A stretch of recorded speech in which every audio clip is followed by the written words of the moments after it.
There we go. Thank you for the reminder.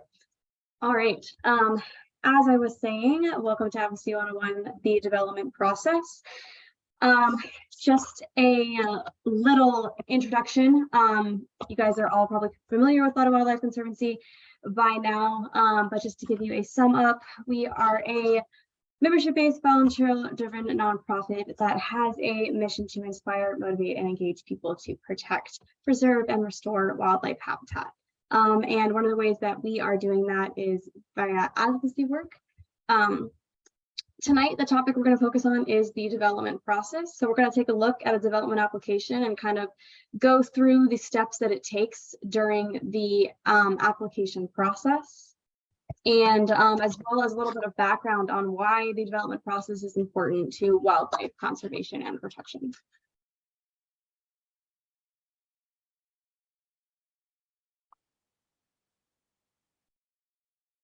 All right, so wildlife and development in Virginia specifically. Habitat loss is regarded as the greatest threat to wildlife in a general sense. Not only is habitat loss the greatest threat to wildlife, but is also the greatest threat to biodiversity as a whole, which is an essential ecosystem component that keeps our native ecosystems afloat. Disruption, fragmentation, and degradation of habitat are the most negative impacts to the survivorship of wildlife.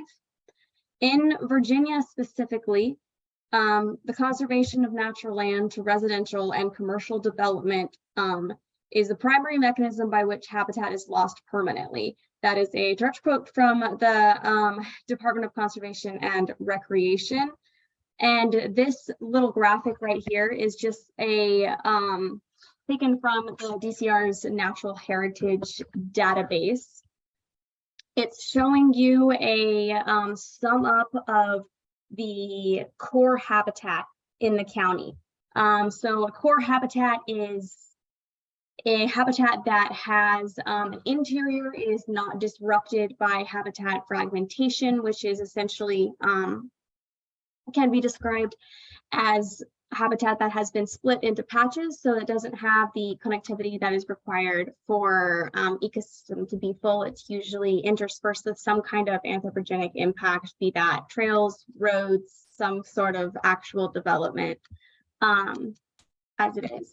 So this graphic is from, like I said, that database. To give you a little bit of interpretation, the dark red and orange areas are those that have the highest scores as far as unfragmentation of habitat. And then the light green and yellow areas represent moderate scores for habitat connectivity.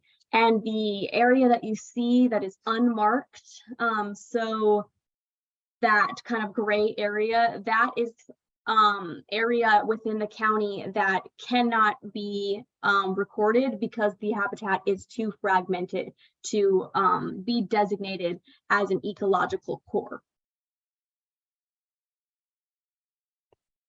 So you guys are probably aware of this, mostly being residents of Loudoun County, but Loudoun County is the fastest growing county in Virginia with that population growth rate of 35.5%. That is extremely significant just because, as you can imagine, more people means more houses, means more roads, which means more schools, hospitals, shopping centers, and all other kinds of development that we regard as being something that breaks up and degrades habitat.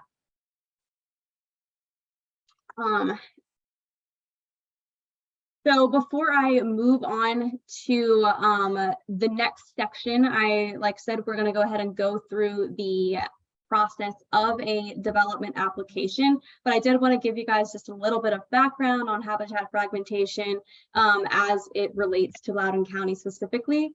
So I just want to take a quick sec before we move on into the weeds of the process to see if anyone had any questions on the background.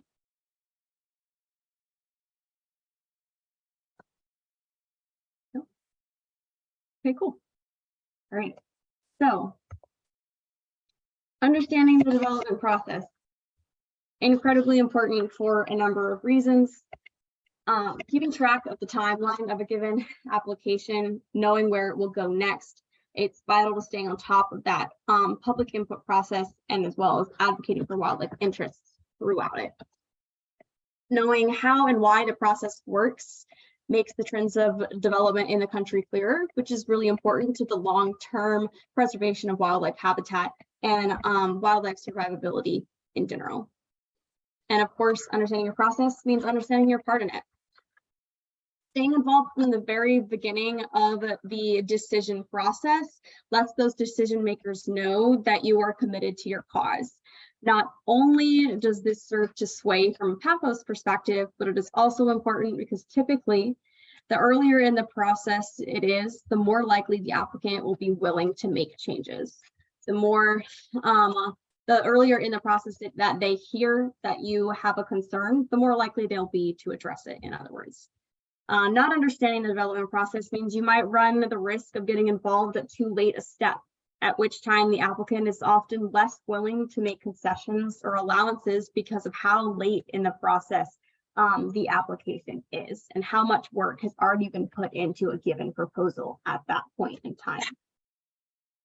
How little pushback is received in those preliminary phases sets the stage for how the entire rest of the process is going to go. As you'll see when we get through the actual explanation of the process, it is a little bit redundant. However, it is extremely important because of the fact that consistency throughout the process is of paramount importance because of, like I said, that early presence being a key element.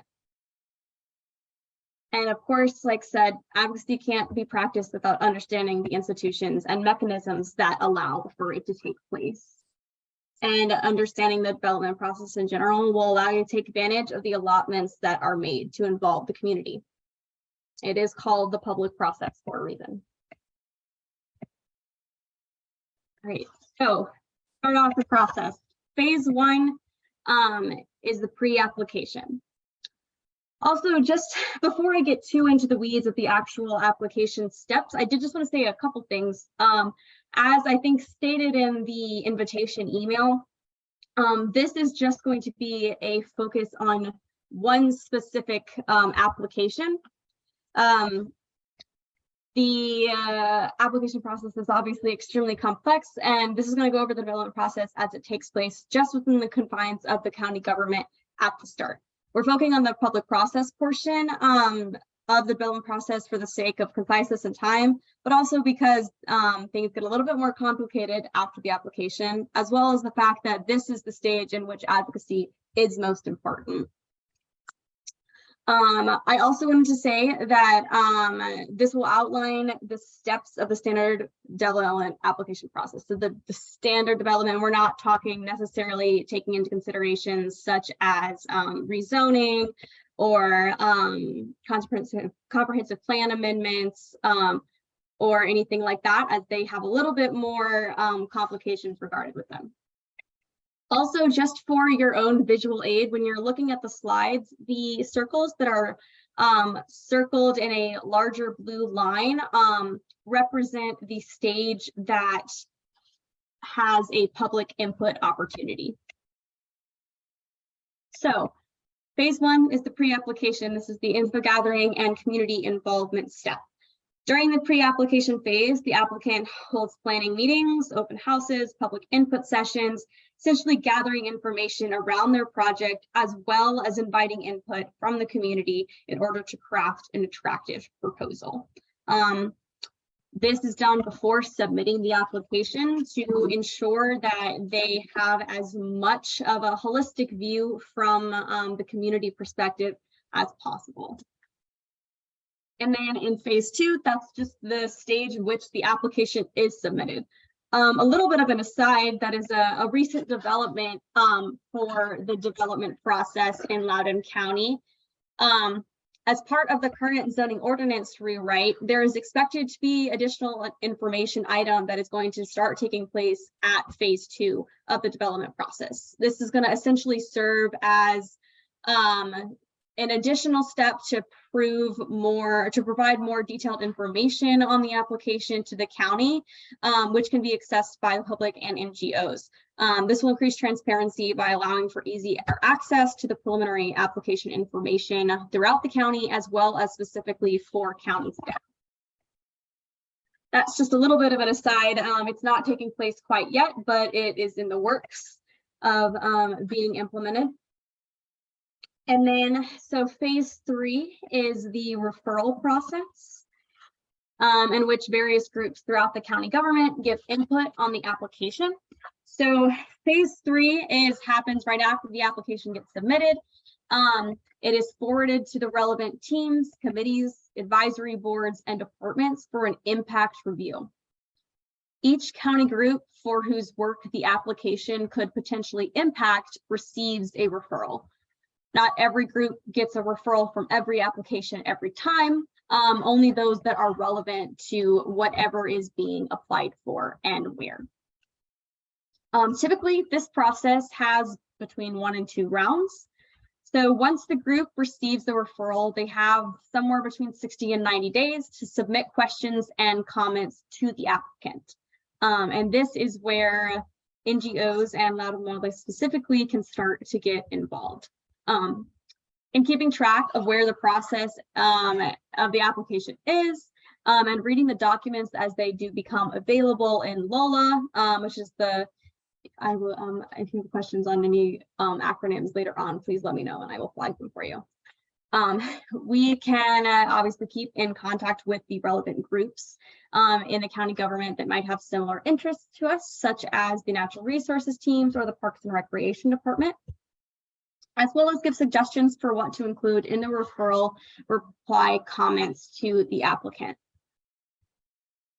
After this, the applicant crafts a response to the group's comments and questions. If the applicant's response is considered satisfactory, then that group's referral is complete. For those groups that did not deem the applicant's response and revisions as being adequate, they do submit a second round of questions and comments. If that dissatisfaction continues, then the application is revised. The referral process closes after all outstanding issues with each group are resolved. And then this revised application is what moves on to the next step. I am so sorry, I do not know what I just did.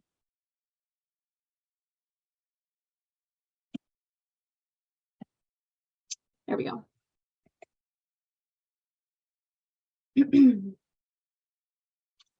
All right, well, I was going to move to the next slide anyway. So phase 4 is when the application moves on to the Planning Commission. So the application is forwarded to the Planning Commission following the input from county staff. The Planning Commission advises the Board of Supervisors by incorporating the public input as well as staff expertise to resolve any more outstanding issues with the applicant. So the Planning Commission first will hold public hearings, and this is where the community can sign up to speak on a given issue for the application. This is when the public is first at the forefront of the process and is one of the most important stages for individual advocacy efforts. Individuals can show up to the hearing and speak in person or can call in to speak. Of course, showing up to speak in person is the most effective strategy, and the more people show up to speak, the more impactful that response is. Another little aside, Loudoun actually recently implemented a policy that allows for the opportunity for non-native English speakers to participate by stipulating a translation option. That's something that just got approved a couple weeks ago, which is a really big step as far as inclusion and environmental justice goes. So large shows of support, like I said, having as many bodies in the room as possible can really make or break a decision. This has been shown multiple times where if you show up in mass, oftentimes you have a higher chance of convincing the commissioners to go a certain direction with the decision. And of course, this is also the stage in which rhetoric and really implementing the emotional response that we talked about in our first Advocacy 101 session plays the most significant part. Following the public hearings, the application then goes on to individual work sessions. These individual work sessions are essentially a conversation between the Planning Commission and the applicant, in which the Planning Commission works to resolve outstanding issues in the application that were raised by commissioners, county staff, as well as the public hearings. Following during the time that the work sessions are happening, the public isn't necessarily given an opportunity to sign up and speak, but they are still encouraged to contact the planning commissioners, as that is still taken into regard during the work session period. Following the applicant agreeing to resolve all those outstanding issues, the Planning Commission then recommends approval of the application, and it is forwarded on to the Board of Supervisors for action. That brings us to phase 5. So phase 5 is the Board of Supervisors, and that is in which they also hold public hearings and business meetings, and they are the ultimate decider of approving or denying the application. So the Board of Supervisors receives the revised draft of the application following the Planning Commission work sessions. And this is including any proffers that were stipulated during those Planning Commission work sessions. The Board of Supervisors then holds its own public hearings, and they are conducted in a similar manner to Planning Commission public hearings, however, are have a little bit higher of a stipulation, because it is seen that if no members of the public show up to speak during those public hearings, the Board of Supervisors typically will make a motion to approve the application if there are no further concerns raised. If speakers are present and their input needs to be taken into account, the item is then forwarded to a business meeting for action. Right. So that brings us to the final step of the development application, which is the decision made by the Board of Supervisors to either approve or deny the application. If approved, the development application will move forward, and the development project will commence. Depending on the type of application, the process of enactment will vary. Road development is extremely different from building development, from parks, etc. And each has its own requirements for environmental impact assessments, construction, mitigation, and those sorts of things. Like said, we're focusing on the general today, so we'll be going over what happens after an application is approved at a later Advocacy 101 session that is more project specific.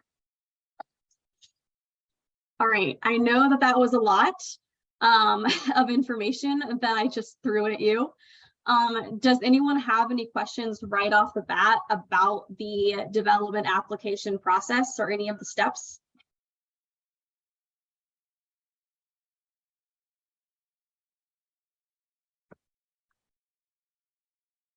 All right, if not, then that is great. So I just wanted to thank you all for listening to this slightly dull material, but it is, like said, extremely important. So I do appreciate you all for listening.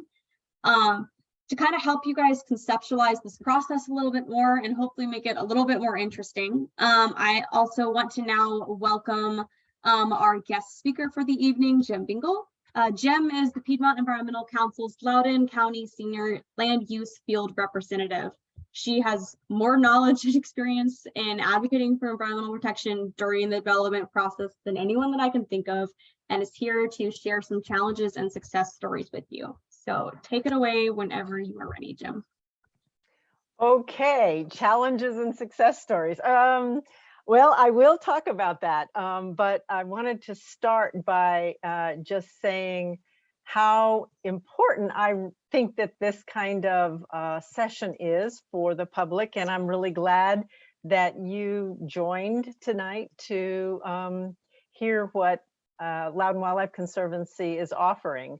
Um, I can't stress enough how important this kind of program is to help people understand what they can do to help protect our flora and fauna and our natural resources. So I'm going to start sort of from where I was a long time ago. Many people don't think that they have much influence and that politicians are going to do whatever they want, so they don't get involved. Or they may focus on supporting federal environmental policies and what the national environmental organizations are doing.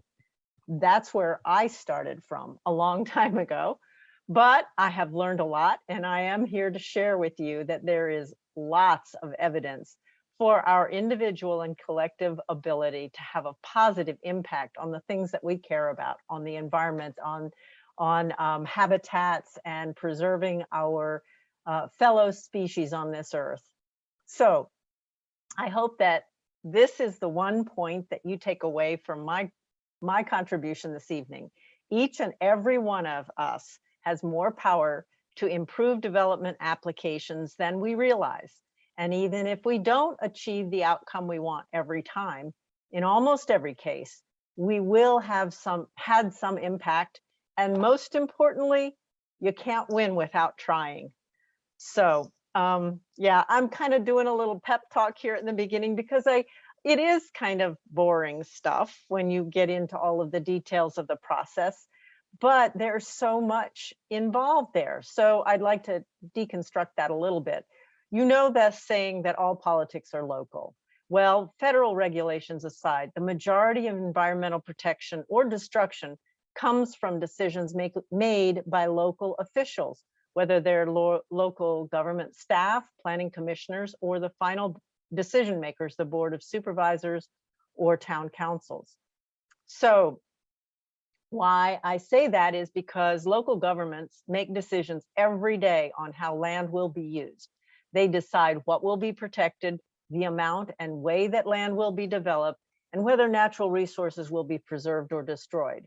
They listen to the public and make their final decisions on environmental policies and the regulations that implement those policies, as well as acceptable construction practices. So what you say, how you show up makes a difference. If you say it's important for us to protect these things, then the board of supervisors and planning commissioners, et cetera, staff are going to hear that, and they will be responsive.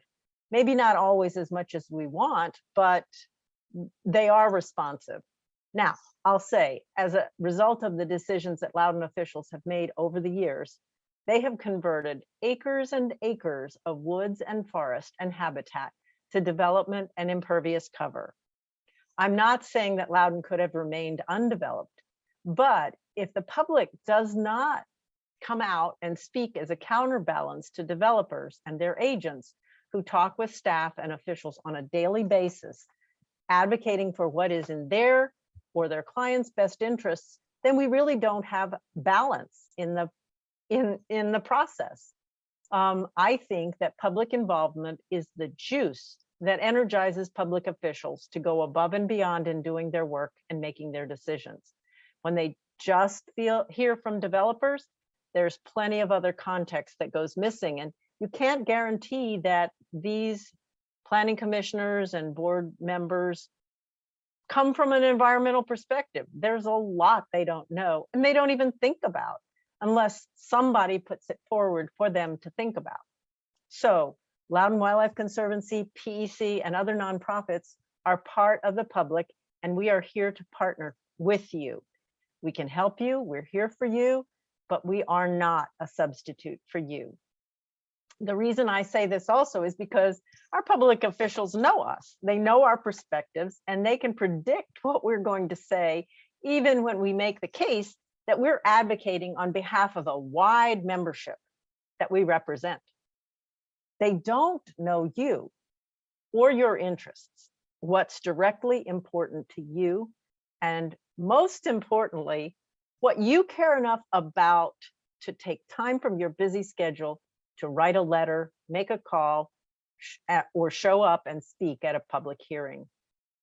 Now, I know people are often reticent because they don't know all the details of a development application or an issue. They don't want to sound uninformed.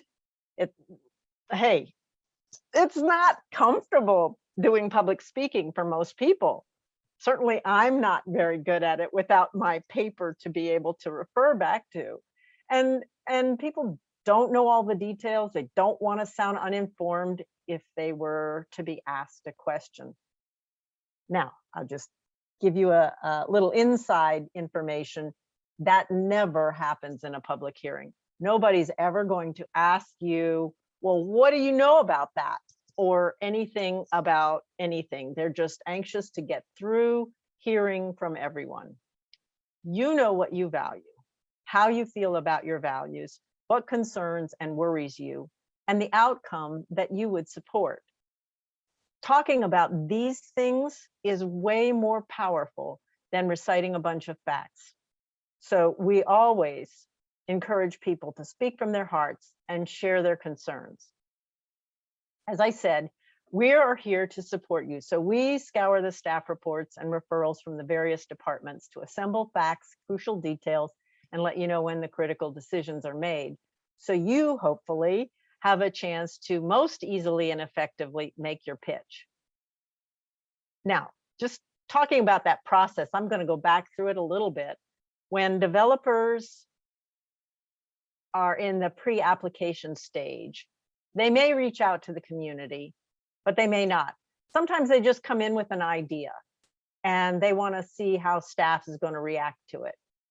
Often we have no awareness of this stage of a development application. At least we hadn't. PEC now tracks pre-application meetings in a development tracker that we put online for everybody to have use of. So we can be aware of what might eventually come in as an official application. This is really a stopgap measure. Hopefully in the next year or so, the county will be improving their public information system so that it'll be much easier for the public to find and track development applications. Right now, it is pretty obtuse, I will say. But anyway, the pre-application is a heads up to the larger community. Generally speaking, from the point of which a developer might come in for a pre-application, it might be as much as a year before they actually come in with their proposal that they submit. Now, a lot's going on then that they don't even consider discussing with the county. So some of that pre-work is hard to have an influence on. But knowing what the county's regulatory policies are or their policies and their regulatory practices, their ordinances, will influence the kind of product that they submit. Then as the referrals come in from the various agencies, we may be able to see them, or certainly we see those referrals as the sort of appendices to the staff report. There's lots of good information in the referrals, and those are not just available to us, they're available to anybody who's interested in getting that depth of information. So the staff referrals will talk about what the applicant is or isn't doing to take care of the environment, to take care of habitat, and a lot of other things. At the public hearing stage, as Trinity said, there are many ways that people can be effective. I mean, I've seen people recite poems, sing songs, tell their personal stories, and all of those are good. They also generally coordinate at a public hearing where there's lots of issues so that they can most effectively make their points. Often what happens is people, particularly when it's say a neighborhood issue, the community comes together and divides critical discussion points among themselves so that they can make sure that they're not just repeating the same things. Obviously, that's something that our organizations can help you with also. LWC in particular, I think, has been really good at helping people to make sure that they cover all the bases. So that early involvement is important, but I will say this process stretches out. And as Trinity mentioned, there are going to be changes. We're not sure of all of the changes that are coming, but no matter what, even if you're involved in the beginning, it's really important to be involved at the end of the process, because the board is the ultimate decision makers, or are the ultimate decision makers. The staff makes recommendations. The planning commission makes recommendations, but they are just recommendations. So the board has often been known to go against staff and against the planning commission because they consider one factor or another to be more important than the issues that have been raised. Now, those more important considerations, if the public is really participating, will include what we're saying.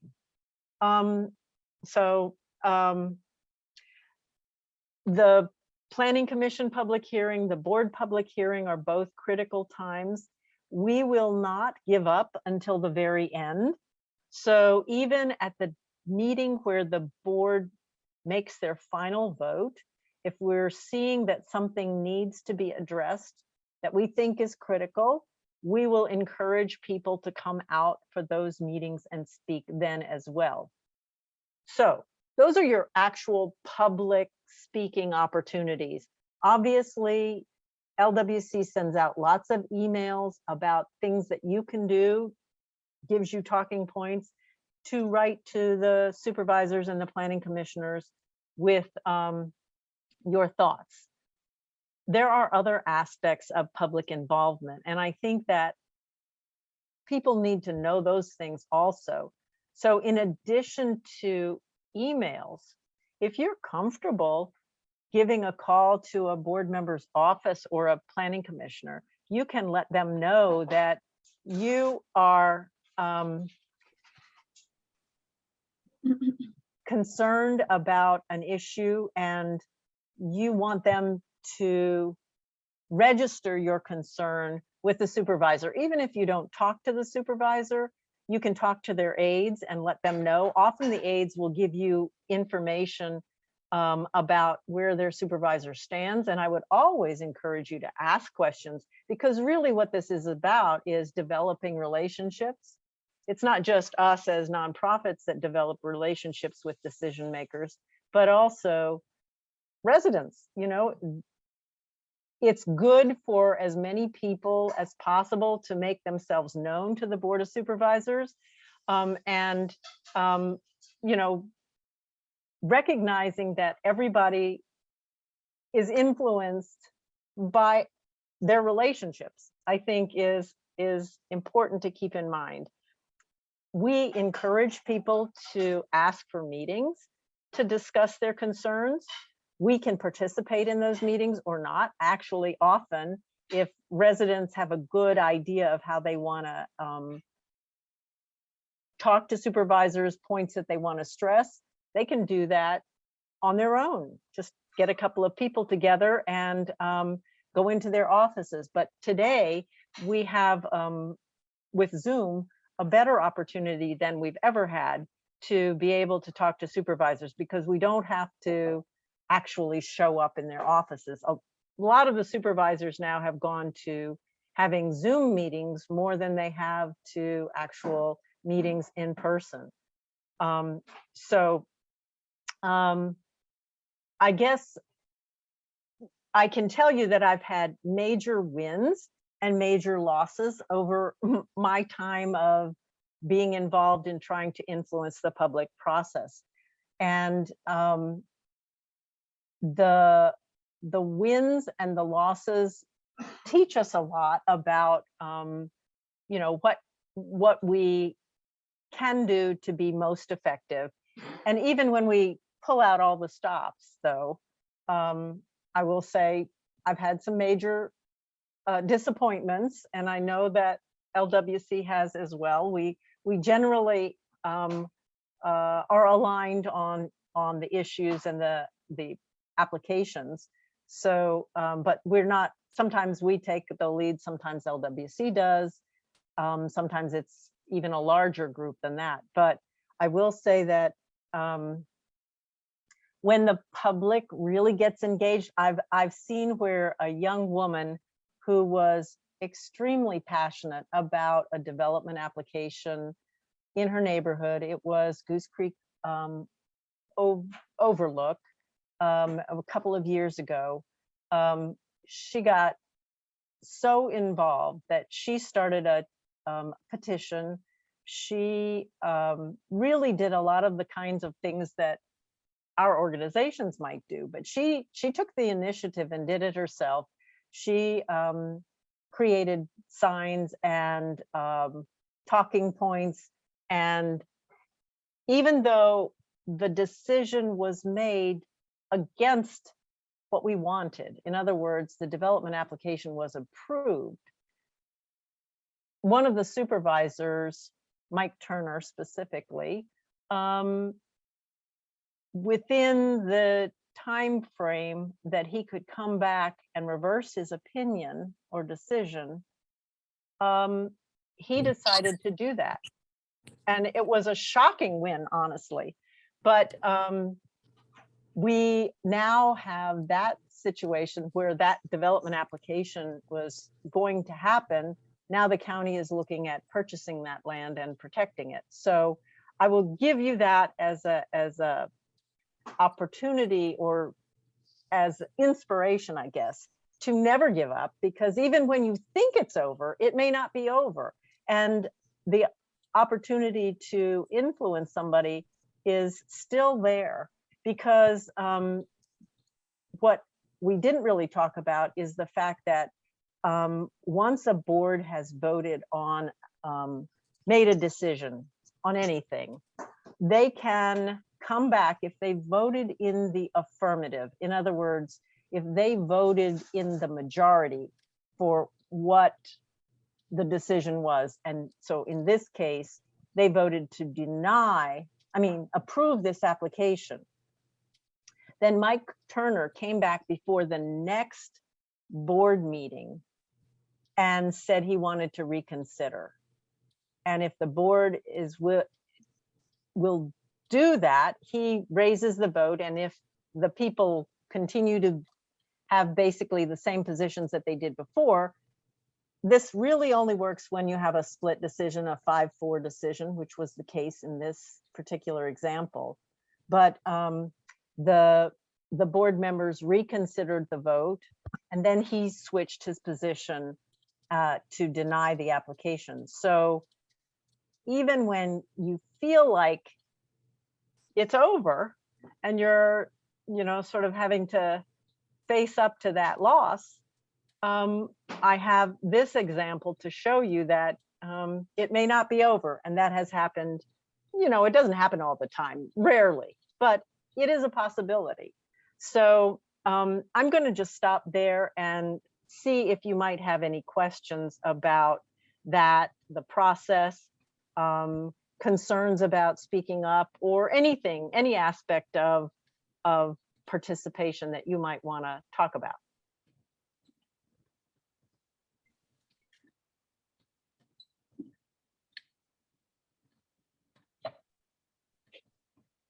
Well, I have one thing to add on to that, Gem, is that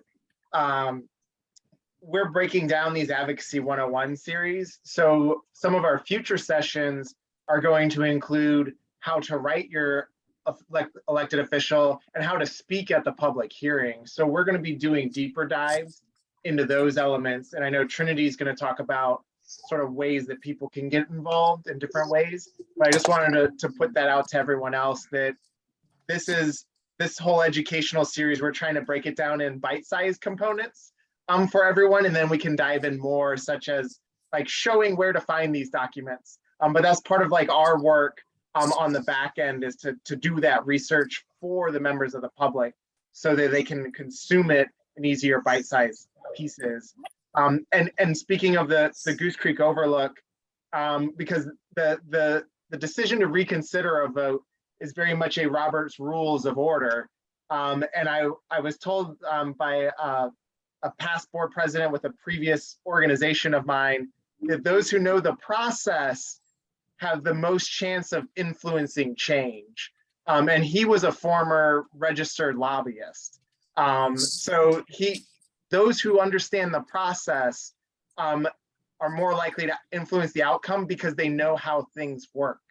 And you can use that knowledge to your advantage when you're talking to elected officials and talking about issues, because the average person doesn't necessarily know the process, but I can guarantee you lawyers for the development community, they know the process. And so that's part of our reason for this education session, is we want more members of the public to understand the process, because as Gem mentioned, it's all about these personal relationships and these personal connections, and we're all constituents of our elected officials. And so they're listening to us and they want to hear from us. They really do.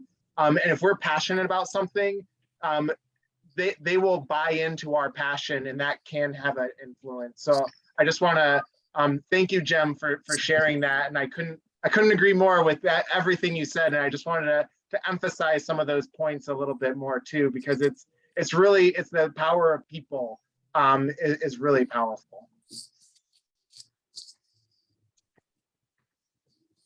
Thank you, Michael, and thank you, Jim, as well. That was exactly the kind of insight that I think that we were looking for in as far as examples and pep talks. So thank you again for speaking with us today.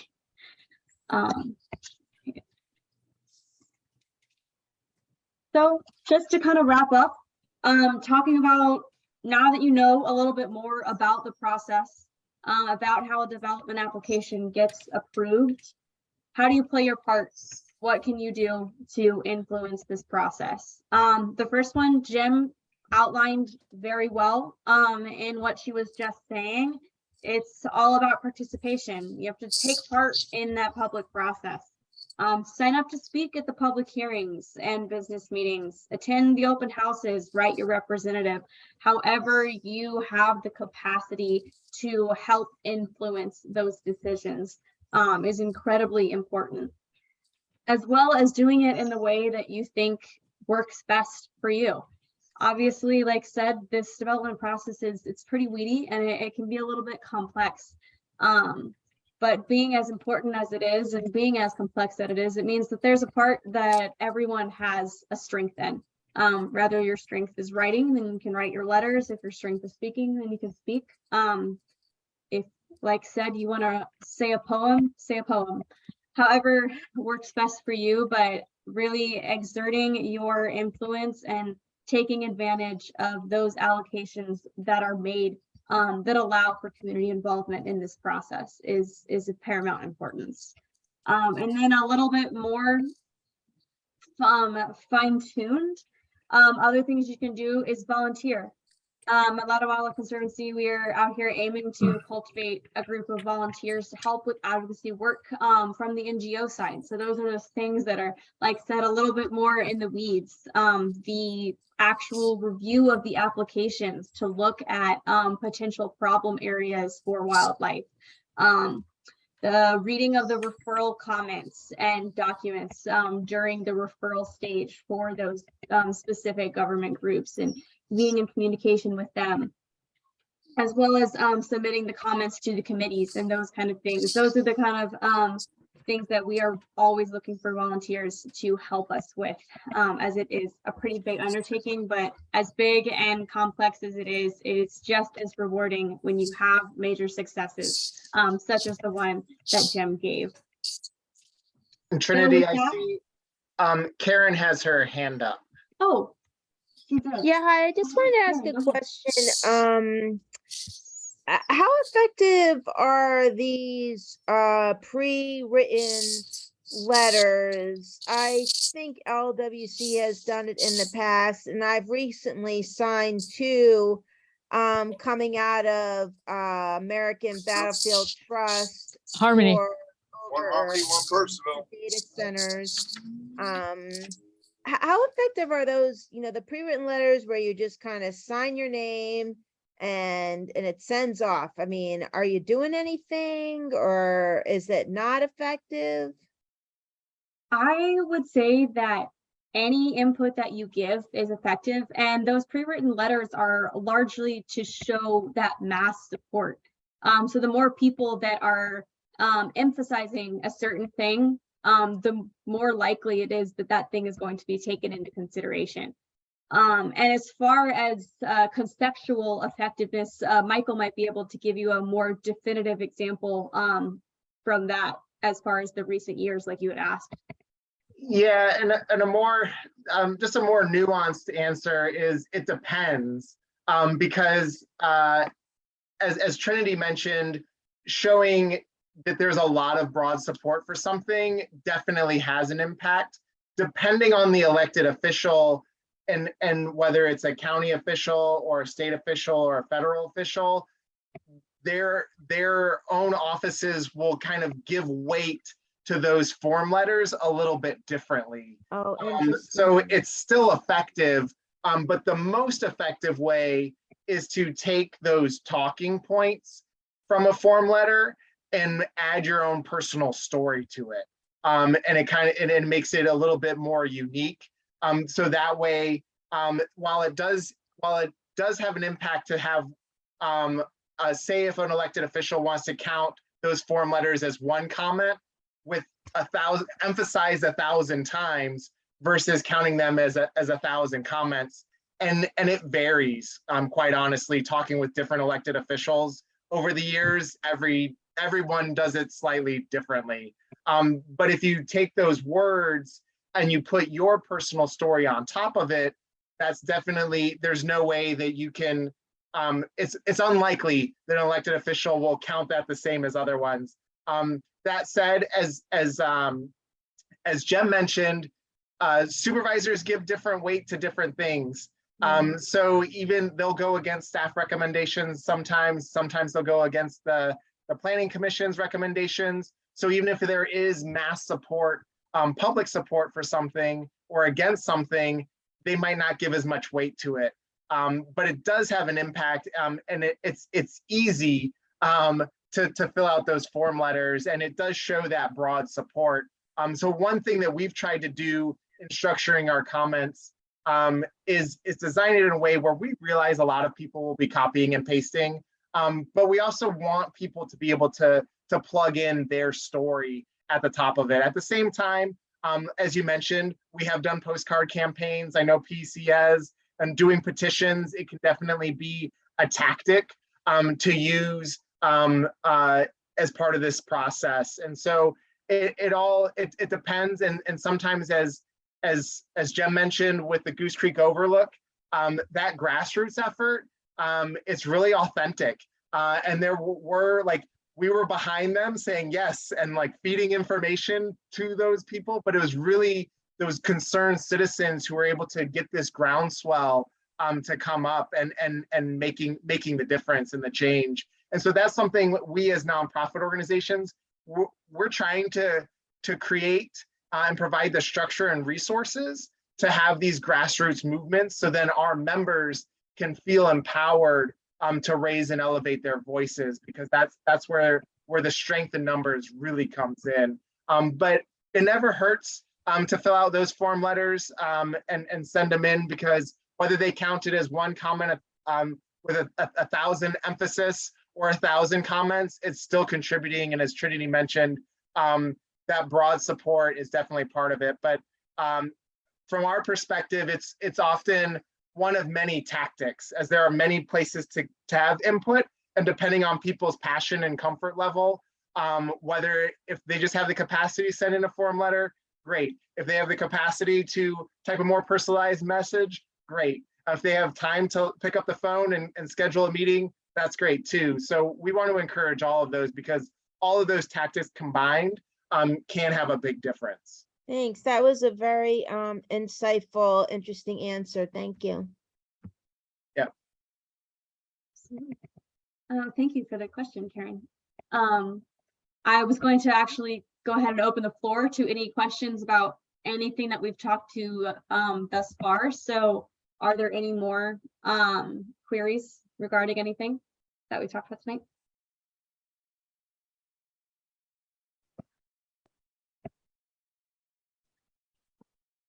I also just see that there are some messages in the chat that I haven't seen. Okay, gotcha. There's just those.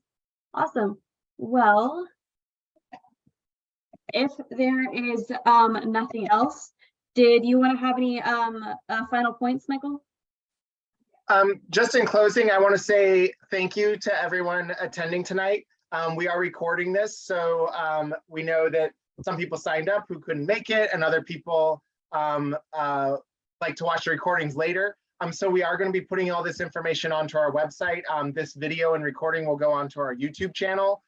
So if you have friends who also want to get involved, they can find that information. In addition to, we have a spot in our monthly emails that highlights sort of our upcoming advocacy thing. And as was mentioned previously too, we do send out advocacy alerts. And also, as I mentioned, we are planning on doing these sessions every month on the last Wednesday of the month. We won't be doing one in December, but every other month besides that. So the next one to queue up is going to be on the zoning ordinance rewrite process, as that is the second portion of the draft text is going to be going to a planning commission public hearing, as they say, early December. So we're going to be having that meeting at the end of November. And then picking up in January, as I mentioned, we'll be breaking down how to write public comments, and then also how preparation for public speaking.